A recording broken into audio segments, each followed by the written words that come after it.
Hi guys! Aoi desu. Camila desu. VK Onesan desu.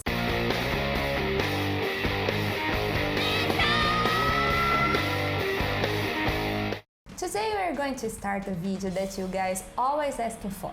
VK 101, a useful guide to Visual Kei that will help you to understand it clearly. But obviously it's a huge topic, so we decided to break it down into 3 videos. In this first episode, we will cover the origins of Visual Kei. But before we start, leave your thumbs up, subscribe to the channel and follow us on the social media /VK Onesan on Instagram and Twitter accounts. First of all, what is Visual Kei? Once Yoshiki defined it in an interview as a way to express yourself. It's okay, but it's kinda open, right? So, to make it a little bit more clear, we defined it as a movement among Japanese musicians characterized by the enhancement of visual elements such as varying levels of makeup, elaborated hairstyles, and prominent costume as a complement to musical production and a way to express themselves. And our definition is much better than Yoshiki's. Visual Kei was born in the early 80s and ex-Japan is considered as the founder band of the movement. The term Visual Kei itself was created by Hoshiko Seiichi, the founder-editor of Shocks magazine, based on the slogan of ex-Japan's second album, Blue Blood. Psychedelic violence, crime, visual shocks. But we must clarify that Visual Kei is not a cultural movement with a manifest and a starting point and etc. It was something that somebody started to do and other people identifying themselves with it and everything started to grow and simple like this. To understand why it became so big, we must look at history and understand the Japan of that time.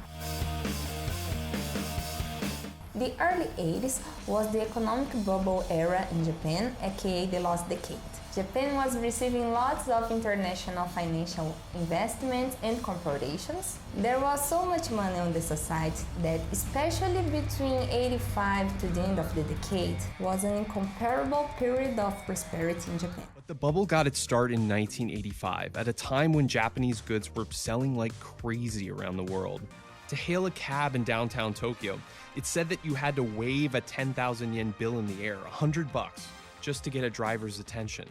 If you dropped that same bill on the ground in the hottest neighborhood of Ginza, it was allegedly worth less than the tiny patch of sidewalk it covered. The grounds of the Imperial Palace, which weren't ever going to be for sale, were somehow worth more than the entire state of California. But what was daily life like for those who lived in the bubble? Well, that too was often In bubble Japan, there was apparently a lot of time and money spent on earthly pleasures in nightlife districts like Ginza or Shinjuku, which was a fairly dramatic shift for a culture that had previously emphasized saving and community. Food was big, and it became increasingly extravagant. In some places, after-dinner coffee was served sprinkled with gold dust for $500.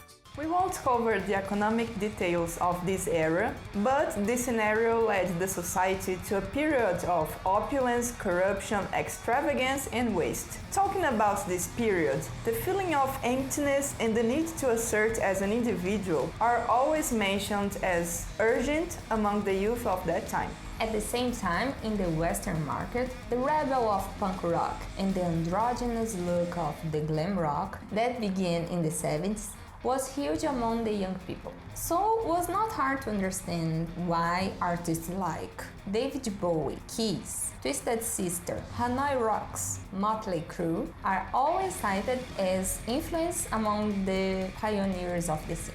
The pioneer bands borrowed the performance energy and the stage behavior from the punk rock scene, but the visual part was a mix of what bands used in the punk scene of that time, with various influences that went from the kabuki theater to the French Renaissance. Like we said before, ex-Japan was considered the first band of Visual Kei, although some people point that there was some bands like Auto Mode and Madame Edwarda that used to embrace the same makeup style on the stage.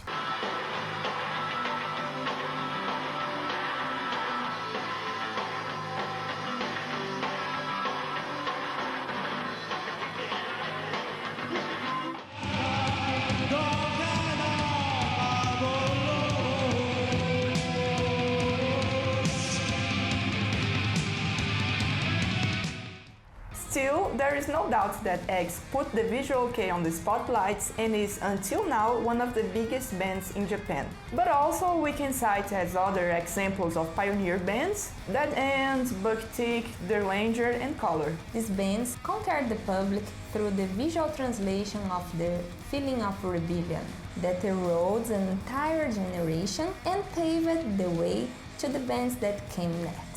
In the next video of this series, we'll discuss the bands that came after the pioneers, the changes they promoted, and other issues as well. That's all for the first part. I hope you guys have enjoyed and see you in the next video. 葵でした。Camila でした。VK お姉さんでした。バイバイ。バイバイ。